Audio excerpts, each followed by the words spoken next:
Nous rendons grâce au Tout-Puissant, l'Omniprésent, l'Omniscient, qui nous donne aujourd'hui la chance et l'opportunité de nous exprimer par rapport à la situation qui sévit entre le Niger, le Nigeria et le Bénin voisin. Il n'est de la connaissance de personne que depuis l'entretien exclusif accordé au président de la République du Niger, son Excellence le général de brigade Abdrahman Chani, sur l'évolution de la situation sécuritaire de la sous-région, particulièrement les menaces auxquelles nous faisons face, c'est-à-dire les pays de l'Alliance des États du Sahel. Je voudrais à cet effet rendre un hommage mérité à l'ensemble des membres du Conseil national pour la sauvegarde de la patrie, au gouvernement et au peuple nigérien dans son intégralité, lequel peuple a soutenu d'arrache-pied contre vents et marées le CNSP avec pour seul objectif d'asseoir au Niger un véritable décollage économique, un véritable décollage sociopolitique. Mais contre toute attente, de l'analyse de l'entretien avec le président de la République, il ressort clairement que des menaces existent ça et là. Mais sans comprendre la quintessence véritable de l'intervention du président de la République, nos voisins du Nigeria et certains du Bénin se donnent le plaisir, le loisir de dire, de raconter leur desiderata, de développer une certaine passion qui ne permettent pas en réalité un dénouement heureux à la situation. Quand on écoute le président de la République du Niger, on sait véritablement que le problème de l'Africain est pratiquement toujours créé par l'Africain. Nous ne pouvons pas comprendre qu'en ce moment de veille de conscience du peuple du Niger, du Burkina Faso et du Mali, nos voisins qui sont au Nigeria et au Bénin n'ont pas compris la nécessité d'adopter une politique réaliste qui permet à nos États de se libérer de l'impérialisme, de se libérer de la domination occidentale. Et pire, dans ces États, il y a des actes qui sont posés. Il y a des comportements et attitudes à déplorer qui concourent véritablement, qui concourent dangereusement à déstabiliser nos États, à déstabiliser nos pays, avec le soutien, l'accompagnement des forces impérialistes, avec le soutien, l'accompagnement de tous ceux qui ne veulent pas de notre bonheur, de ceux qui ont eu la possibilité, le temps de piller nos ressources. Ces États-là sont là, en train d'œuvrer pour que le véritable développement ne soit pas une réalité dans nos États. Il y a beaucoup de Nigérians, nos frères du Nigeria, qui se sont prononcés pour dénigrer, critiquer négativement le président de la République du Niger, qui ne peut jamais, de manière hasardeuse, se permettre de faire de telles accusations à l'endroit de nos voisins qui datent de siècles, de nos voisins, de nos frères du Nigeria et du Bénin, mais pas que, de la Côte d'Ivoire, Parce que dans ces États, on a véritablement des valets locaux qui acceptent de jouer le jeu de l'impérialisme occidental. Nous avons des chefs d'État, des ministres, des dirigeants, bref, qui sont là pour chercher et ne chercher qu'à satisfaire leurs intérêts sordides et macabres. On ne peut pas comprendre que des Nigérians, parce qu'il faut qu'on le réponde, sortent pour dire que le Nigeria dépasse le Niger en termes de technologie. Le Nigeria dépasse le Niger en termes de commerce. Que le Nigeria dispose d'éléments que le Niger n'en a pas. Mais il faut qu'on le rappelle, au Nigeria, qui a fait le combat contre la pénétration coloniale. Au Niger, on peut au moins donner un exemple. Sarauni Amangou, une femme battante, une guerrière. On peut citer Alpha Sebou, on peut citer Amadou Kourandaga, on peut citer Kausen, que les Nigériens sortent pour nous dire qui était véritablement l'héros, le guerrier de ce pays-là, qui a combattu la pénétration coloniale.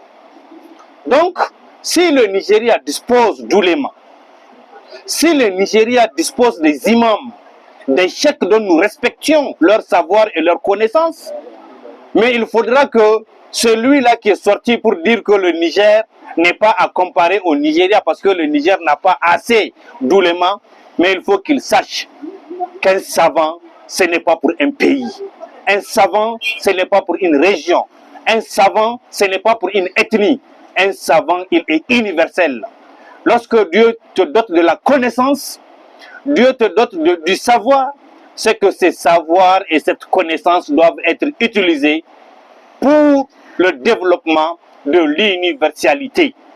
Donc, il faut être ignorant, il faut nager dans un océan d'absurdité absolue pour penser que les imams ou les oulémas du Nigeria n'appartiennent qu'au Nigeria. La bonne preuve, parmi eux, beaucoup viennent au Niger pour prêcher, accompagnés de leurs frères nigériens. Et ce n'est pas parce que les Nigériens ou les Nigériens, leurs oulémas, nos oulémas, n'ont pas adopté les mêmes attitudes que les Nigériens, que nous ne disposons pas d'oulémas. Il y en a assez, on n'a pas besoin de les citer. Ils disent que le Nigeria dépasse le Niger en termes de technologie. Mais bon sang, à quoi vaut une technologie qui n'a pas permis d'éradiquer le terrorisme? Si vous êtes fort en technologie, il faut être fort en capacité de détecter les terroristes. Il faut être fort en capacité de détecter tout celui qui est là pour déstabiliser votre pays. Mais vous n'avez pas, jusqu'à preuve de contraire, utilisé cette technologie pour véritablement enrayer, pour véritablement endiguer le terrorisme dans votre pays. Donc, cette technologie-là, ça sert à quoi? On peut se poser, évidemment, cette question. Ils disent que le Nigeria dépasse le Niger en termes de commerce intérieur, en termes de commerce international. C'est bien vrai que le Nigeria dispose de la mer. Et on ne peut pas comparer en bonne intelligence, le commerce d'un pays côtier à celui d'un pays enclavé. Ça se ressort, ce n'est que le résultat d'un ridicule qui ne tue pas, en réalité. Parce que si véritablement le Niger aussi était doté de la mer, de l'océan, le même commerce serait développé au Niger. Mais le tout n'est pas de développer le commerce. Le tout est de satisfaire les besoins des populations. Le tout est de créer les conditions d'embaucher le maximum des jeunes pour qu'ils aient un travail. Mais le commerce au Nigeria n'a pas empêché le développement de la délinquance au Nigeria. Ça n'a pas empêché le développement des détournements des deniers publics au Nigeria. Donc il faut dire que le commerce, la technologie et même l'existence de ces oulémas, dont je dis et je maintiens que nous respectons leurs connaissances et leur savoir, n'ont pas empêché au Nigeria de s'engouffrer dans la pauvreté, dans la déstabilisation continue et dans l'insécurité absurde. C'est au Nigeria qu'a commencé cette histoire de Boko Haram. Pourquoi Boko Haram a commencé au Nigeria? Il faut qu'on trouve des explications à cela. Ils disent que le Niger, les Nigériens ont faim. Les pauvres du Niger ont faim. Comme si au Niger, ça n'a pas fait 2 mois, on a organisé une marche pour lutter contre la vie chère. Comme si au Niger, on a créé les conditions de déstabiliser le gouvernement parce que tout le monde est affamé. Il faut partir au Nigeria. Vous allez constater de vous-même comment est-ce que la vie se déroule là-bas. Les gens souffrent. En plus de la souffrance, les gens sont affamés. Dans une maison, on ne prépare généralement qu'une seule fois. Avec un argent de Tchépane, comme il l'appelle, le 500 Naira. On bonde la sauce, les arômes, plus de 5, 6, 7 du cube magie pour une seule sauce. D'une famille, peut-être de 2 à 3 personnes. Les familles au Nigeria, aujourd'hui, vivent dans la précarité, plus ou moins absolue. Et la preuve en est que, lorsque vous sortez dans les rues du Nigeria, vous ne rencontrez que des mendiants, des personnes qui sont là à mendier. Si vous déposez 1 million sur la table, en moins d'1 heure de temps, les mendiants vont prendre ça. Cela n'est pas la preuve d'une extrême pauvreté, d'une extrême déliquescence de l'économie nigériane. Il faut voir ce qui se passe sur les routes au Nigeria. Des guettes partout. Quand tu quittes une frontière pour aller vers une autre frontière au Nigeria, il y a combien de guettes? Tout le monde prend de l'argent. Les agents de l'immigration prennent l'argent. La police prend l'argent. Même les militaires au Nigeria prennent l'argent sur la route. Mais pourquoi? Parce que la corruption est développée là-bas. Et ce n'est pas de façon cachée. C'est de façon claire et visible que tout cela est fait. Donc je pense que nos frères du Nigeria doivent revenir à des meilleurs sentiments. Et pour le cas du Bénin, je pense que, très honnêtement, si les Béninois sont prêts à ce que les Nigériens viennent découvrir d'eux-mêmes qu'il n'existe pas de base étrangère sur leur territoire, c'est une bonne chose. Mais le tout n'est pas de démontrer cela. Le tout est d'être sincère et juste. Le tout est d'être honnête dans cette démarche-là. Parce que de la paisibilité de son voisin dépendra de sa propre paisibilité. Si le Niger est paisible, si les Nigériens vivent en paix, les Nigériens, les Béninois, les Tchadiens, bref, tous nos voisins vont espérer cette paix-là.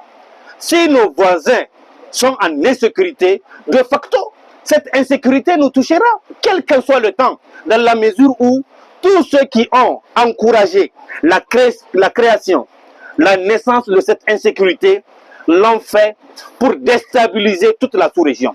Ils l'ont fait après avoir tué Kadhafi. Ils ont implanté Boko Haram au Nigeria pour tout simplement empêcher aux Nigériens de cultiver. Il faut que les gens le sachent. Donc, très objectivement, la question de nos voisins doit être réglée avec lucidité. Nos voisins doivent revenir à la raison. On ne peut pas accepter qu'on utilise nos propres voisins pour nous déstabiliser. Parce qu'en nous déstabilisant, l'on déstabilise également nos propres voisins. Ils ne vont pas échapper. On dit quand la barbe de ton voisin brûle, il faut courir pour mettre de l'eau à ta barbe. C'est de ça qu'il s'agit en réalité. Donc très honnêtement, par rapport à cette question, nous estimons que l'État du Niger, l'État du Nigeria, l'État du Bénin, l'État de la Côte d'Ivoire doivent s'asseoir avec les autres États de la Confédération de l'AES pour trouver une solution durable à ce problème-là. On ne peut pas gérer un État avec le cœur. Le cœur ne gère pas. On gère un pays avec l'esprit. Et cet esprit-là doit prévaloir dans la gestion de ces problèmes-là. Lorsqu'on déstabilise toute la sous-région ouest-africaine, mais on va où? C'est les populations qui vont en pâtir, dans le présent et dans le futur. Moi, je pense qu'il faut être totalement inconscient et absurde que d'encourager le développement de l'insécurité dans nos États. Parce que nul ne sera épargné. Personne ne sera mis à l'abri de l'insécurité grandissante dans nos États. Nos militaires fournissent des efforts pour sécuriser les populations, pour sécuriser les biens, pour sécuriser les personnes, pour sécuriser les frontières, pour permettre à nos villageois de partir cultiver. Mais bon sang, pourquoi dans d'autres pays, ce sont les autorités qui sont complices de cette insécurité-là? Si les autorités au Nigeria ne sont pas complices de Boko Haram serait terminé depuis. Ça c'est clair. Ça c'est clair. Le propos du président Abdraman Chani, pour les comprendre, il faut être intelligent. Quand il a indexé le président Talon, quand il a indexé le président Tinubu, mais il n'a pas indexé le peuple du Bénin, il n'a pas indexé le peuple du Nigeria, il a indexé des autorités qui ont un rôle dans le développement de l'insécurité dans nos États. Alors il faut les interpeller pour qu'ils prennent conscience et informer en vertu du principe de redevabilité du dirigeant, en vertu du principe de rendre compte, de reddition de compte du dirigeant face à son peuple. Il faut expliquer les tenants et les aboutissants de la situation au peuple. Le président Chani est dans son bon droit de sortir pour expliquer au peuple du Niger ce qui va et ce qui ne va pas. Il est dans son bon droit d'expliquer à toute la nation, et pas que pour les Nigériens, à tous les ressortissants, à tous les nationaux ouest-africains et au-delà de l'Afrique. Donc la situation telle que nous la vivions mérite une attention particulière de nos États, de nos populations. Parce que quand le président Tchani demande à ceux que l'on crée les conditions pour que le président Tinubu sorte pour rendre compte à son peuple par rapport à l'argent qu'il est allé prendre en France lors des élections. Mais on a eu le même cas au Niger. On a un cas d'école au Niger. Aux élections de 2021, le président Bazoum et Issoufou Mahamadou, ils se sont rendus en France avant les campagnes pour mobiliser de l'argent. Ils ont pris de l'argent au niveau de la France. Ils ont pris de l'argent au niveau de leurs partenaires, au niveau des entreprises, effectivement, pour venir mobiliser les citoyens, pour venir acheter les voix. Et on a vu que véritablement les élections n'étaient pas démocratiques. Quand un chanteur, un pseudo-chanteur, qui n'a pas la connaissance verbale pour bien chanter, dit que Bazoum est le président démocratiquement élu du Niger. Mais c'est faux. C'est faux. Moi, Bachir, j'ai eu la chance et l'opportunité de siéger dans la CENI d'Ablak, dans la région de Tawa. Et devant mes yeux, je vis comment est-ce que la fraude électorale a été organisée.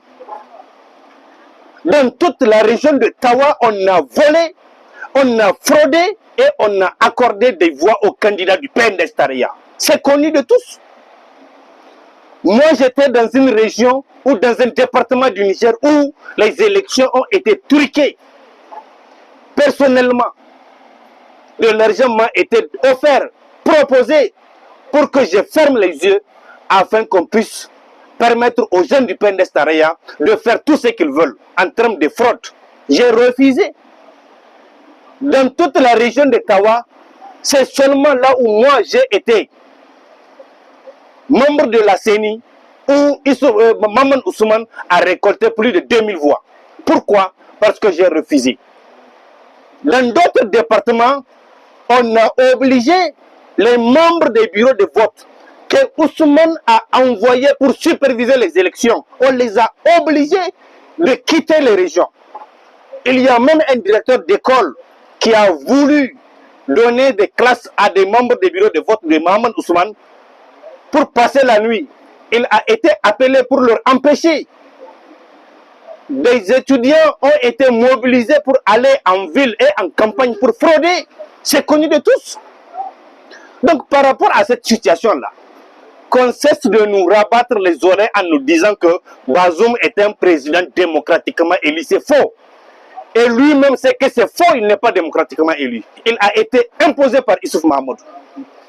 Au regard de tout cela, il a continué à satisfaire les desiderata de ses supérieurs occidentaux.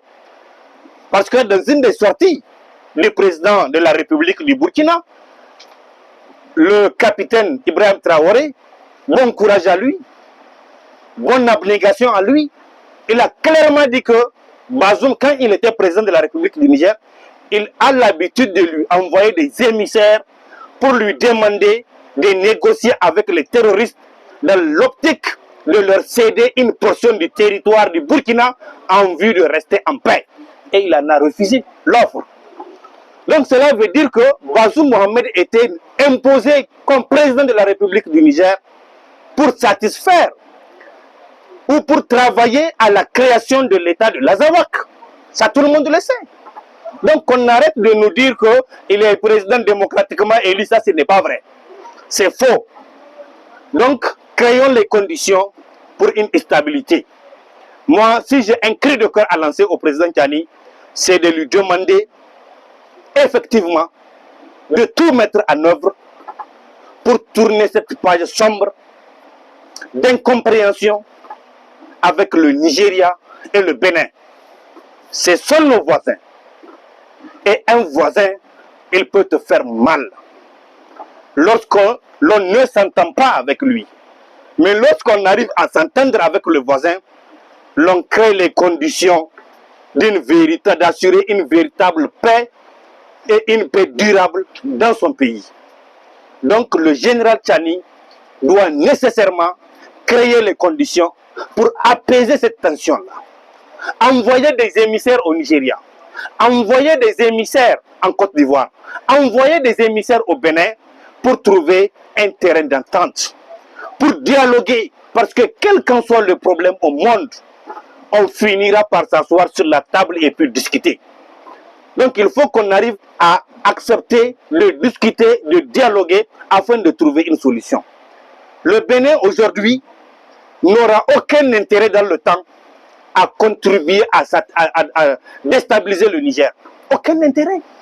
Parce que si le Niger est déstabilisé, mais son tour viendra. Un beau jour, on a commencé par déstabiliser Kadhafi. Aujourd'hui, la liquidation personnelle, individuelle de Kadhafi a coûté cher à toute la sous-région ouest-africaine. Pourtant, en ce moment, nos chefs d'État pouvaient se révolter et dire qu'on n'est pas d'accord à la liquidation personnelle et individuelle de Kadhafi. On a laissé faire. L'OTAN a détruit tout ce que Kadhafi a fait. On a assassiné Kadhafi et aujourd'hui nous vivons dans l'impasse. Nous vivons dans l'insécurité.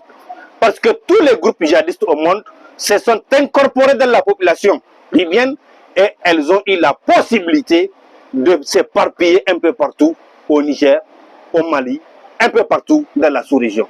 Donc, créons les conditions d'assurer une compréhension avec nos voisins. Autre cri de cœur, nous sommes dans une logique de révolution. Nous sommes dans une logique d'affirmation de notre propre souveraineté. Et qui dit souveraineté dit normalement et obligatoirement souveraineté sur le budget et la monnaie qui sont les deux mamelles du développement d'un pays. Les États de l'AES doivent, dans un futur proche, dans un futur très proche, aborder cette question de notre monnaie. Nous devrions abandonner le franc CFA. Le franc CFA est une monnaie de domination. On n'a pas besoin de développer toute une littérature au-dessus, là-dessus. Donc, nos chefs d'État de l'AES doivent très rapidement, très urgemment, aller vers la création de la monnaie AES. On n'a pas de temps à perdre. On en a déjà attendu plus d'1 an. Donc, il faut que nous évoluions pour véritablement avoir notre monnaie. Je vais finir en disant ceci. Le peuple du Niger, qui semble s'être découragé quelque part, parce que les autorités actuelles n'ont pas pris Mohamed Issoufou et le jeter en prison. Moi, je pense que tout est question de temps. Si Dieu a prescrit que Issoufou ira en prison pour les faits qu'il a commis, il ira. Si Dieu ne l'a pas prévu, que le monde s'organise d'un seul côté, il n'ira pas. Donc, ne soyons pas découragés à cause de cela. Notre pays dépasse Mohamed Issoufou. Notre nation dépasse Mohamed Issoufou. Donc, travaillons pour que notre nation se libère totalement. Travaillons, combattons-nous, continuons à soutenir le CNSP. Parce qu'avec le CNSP, on est arrivé à réaliser l'impossible. Avec la détermination et le courage du CNSP, on a réussi à faire partir de notre territoire les forces du mal. Aucun Nigérien ne doit oublier cela. Aucun Nigérien ne doit oublier cela. C'est grâce au courage et à la détermination du CNSP, accompagné par un peuple résolument engagé pour affirmer sa souveraineté, qu'on a réussi à balayer de nos territoires, de notre patrie, les forces du mal. Rien que ça, je dis bien, rien que ça doit nous permettre de continuer à soutenir le CNSP. Donc, le soutien doit continuer de manière absolue, de manière désintéressée, pour que le pays affirme sa souveraineté. Je vous remercie. Merci.